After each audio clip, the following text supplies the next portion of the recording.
Hi guys, video में बात करेंगे जेपी पावर के बारे में। जेपी एसोसिएट को लेकर भी अगर कुछ अपडेट है तो वो भी हम डिस्कशन करेंगे। सो गाइस, आज के दिन देखा जाए जेपी पावर में लगभग हमें 1.5 से 2% तक की जो वोल्टिलिटी है वो देखने को मिली है। एंड गाइस, अब तो ऐसा लगने लग गया कि जैसे कि अदानी ग्रुप को ये रिएक्ट करता है, यानी कि अदानी ग्रुप में अगर प्रेशर आता है तो आई थिंक इसमें भी हमें प्रेशर देखने को मिलता है। ऐसा कुछ होता हुआ नज़र आ रहा है। सो यहाँ पे क्या देखने को मिल रहा है, क्या अपडेट्स है, क्या कोई जेपी पावर को लेकर लेटेस्ट न्यूज आई है। हालांकि Q4 के रिज़ल्ट एंड अन्य जो चीज़ें हैं वो हम देख चुके हैं। एंड अब इम्पोर्टेंट यही है, सभी के क्वेश्चन ये होते हैं कि भाई अदानी ग्रुप कब जाके इसको पूरी तरह से अधिग्रहण प्रक्रिया में शामिल होगा, चाहे अधिग्रहण प्रक्रिया पूरी तरह से कब होगी, कितना टाइम अब लगेगा, क्योंकि लगभग 1 से 1.5 2 साल होने वाले हैं गई इस अधिग्रहण प्रक्रिया को, बट अभी तक पूरी नहीं हुई है। तो क्या अपडेट्स है, क्या सीन है, क्या लेटेस्ट न्यूज़ है, समझेंगे। देन इम्पोर्टेंट कि ये जो वीडियो है टोटली एजुकेशन पर्पज़ के लिए, इसमें किसी भी तरह का प्रॉफिट लॉस या सेल बाई का जो रिकमेंडेशन है वो हमारी तरफ से नहीं रहेगा। सो प्लीज़ अपनी रिसर्च जरूर करिएगा इस, और उसके बाद ही आप डिसीजन लीजिएगा, क्योंकि शेयर बाज़ार में इन्वेस्टमेंट करना जोखिम से भरा हुआ है। सो हम सबसे पहले बात करते हैं कंपनी के बारे में। सो गाइस, अगर अभी के टाइम देखा जाए, आज के दिन लगभग 3% तक की वॉल्टिलिटी देखने को मिल रही है। वही अगर मैं पिछले 5 दिन की बात करूं, लगभग 2 से 2.5% तक का पॉजिटिव डेटा है। एक मंथ में लगभग यहाँ पे 4 से 4.5% तक की वॉल्टिलिटी देखने को मिल रही है। 6 मंथ में आप देखोगे तो 15% तक का जो प्रेशर है वो हमें यहाँ पे देखने को मिल रहा है, यानी कि पिछले 6 मंथ में भी कोई अच्छा प्रदर्शन कंपनी ने नहीं किया। हालांकि रिजल्ट आज खराब आने की वजह से जो पी रेशो है वो थोड़ा ऊपर जाता हुआ देखने को मिल रहा है, यानी कि जो पहले वैल्यूएशन थोड़ी सस्ती थी वो अब थोड़ी सी बढ़ती हुई देखने को मिल रही है। अब यहाँ पे देखिए, अगर आप देखोगे तो आपको थोड़ा बाजार को समझना चाहिए गाइस, बाजार का सिस्टम क्या चल रहा है फिलहाल। देखो, बाजार फिलहाल गाइस कई सारी जो चीज़ें हैं उनके इर्द गिर्द घूम रहा है। अब वो कौन सी चीज़ें हैं, तो वो है एक तो रुपया, रुपया डॉलर के मुकाबले क्या परफॉर्म कर रहा है। दूसरा है पेट्रोल डीजल, यानी कि क्रूड ऑयल। एंड ये सारी जो चीज़ें हैं इनके इर्द गिर्द बाजार घूम रहा है। एंड इनके सबके पीछे है state of Hormuz. And state of Hormuz के आगे कौन है? ईरान अमेरिका का युद्ध। यानी कि ये जो प्रॉब्लम्स है ये पूरे ग्लोबल की प्रॉब्लम बनी हुई है। देन इनके पीछे देखा जाए, बाजार में प्रेशर आता है, बाजार कुछ अच्छा नहीं कर पा रहा है। एफआई जो है यहाँ पे रेगुलरली बाजार से निकलने का काम कर रहा है, यानी कि निकल रहा है, जो इन्वेस्टमेंट है वो घट रहा है एफआई का। तो इस तरीके से जो बाजार है वो थोड़ा यहाँ पे हमें वोल्टिलिटी में दिख रहा है। एंड इसके चलते जो जेपी पावर वगैरह उनमें भी प्रेशर देखने को मिल रहा है।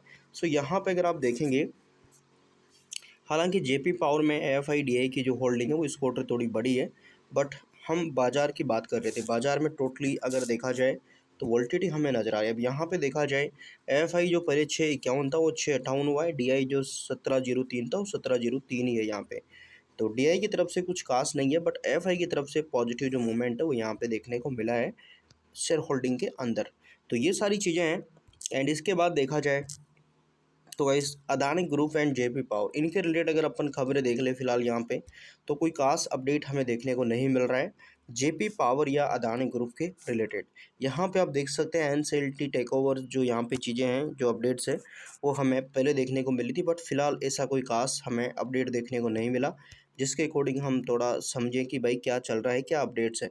हालांकि कल के वीडियो में मैंने कोयले को लेकर कुछ आपको बताया था कि कोयले को लेकर क्या खबर आ रही है एंड क्या यहाँ पे अपडेट देखने को मिल रहा था। तो ये सारी चीज़ें हैं। बाकी गाइस, अगर आप देखोगे यहाँ पे, तो जेपी पावर में अदानी ग्रुप भी अगर इंटरेस्टेड है तो मतलब वैल्यू है उसके अकॉर्डिंग है। अब वैल्यू कैसे पता चल रही है, तो वैल्यू यहाँ पे आप देख सकते हैं। बाजार पूंजीकरण कितना है? 12,562 करोड़ रुपये। बुक वैल्यू कितनी है? 18.6 की, यानी कि लगभग 18.5 की। तो पी रेशो कितना है? 27 का। तो ये सारी चीज़ें अगर आप देखोगे, साथ ही बैलेंस शीट पर चलोगे, तो मान के चले कि बाजार ने इसको वैल्यू दे रखी है 12,500 करोड़ की, जबकि एसेट्स है कंपनी के पास लगभग 18,000 करोड़ के अराउंड के। तो एक तो ये चीज़ हो गई। इसके बाद अगर आप यहाँ पे कंपनी की बोरोविक्स देखोगे, वो यहाँ पे घटती जा रही है, 3393 करोड़ की है। वही अगर रिजर्व पर नज़र डालोगे तो भाई लगभग यहाँ पे 5,500 करोड़ के आसपास का हमें रिजर्व देखने को मिल रहा है।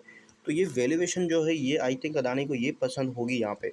और अगर पिछले आप कंपनी का कुछ ट्रैक रिकॉर्ड भी देखोगे यहाँ पे, तो वो भी आई थिंक आपको अच्छा लगेगा, जिसमें अगर देखा जाए सेल्स की कंपाउंडिंग ग्रोथ देखें तो पिछले 5 ईयर में पॉजिटिव है, 11% तक की रही है।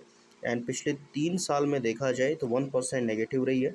एंड वही अगर आप प्रॉफिट ग्रोथ देखोगे तो 10 ईयर में लगभग 15% रही है, 5 ईयर में देखा जाए 20% रही है।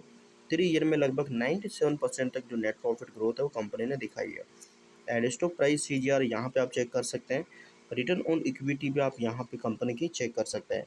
तो इस तरीके से हालांकि आज का जो प्रेशर है वो मार्केट बेसिस है एंड कुछ अच्छा देखने को नहीं मिला। अक्सर ऐसी चीज़ें बाज़ार में हो सकती है, बाजार अनिश्चितताओं का खेल है। इसलिए मैं आपको बोलता हूँ कि अपनी रिसर्च ज़रूर करें, रिसर्च करके ही डिसीजन लें। बाकी का इस जो हमारा वीडियो है टोटल एजुकेशन पर्पज़ के लिए रहता है। इसमें हम किसी भी तरह का प्रॉफिट लॉस या सेल बाय का जो रिकमेंडेशन है वो नहीं करते। सो प्लीज़ रिसर्च करके ही डिसीजन लीजिएगा। So thank you for watching guys.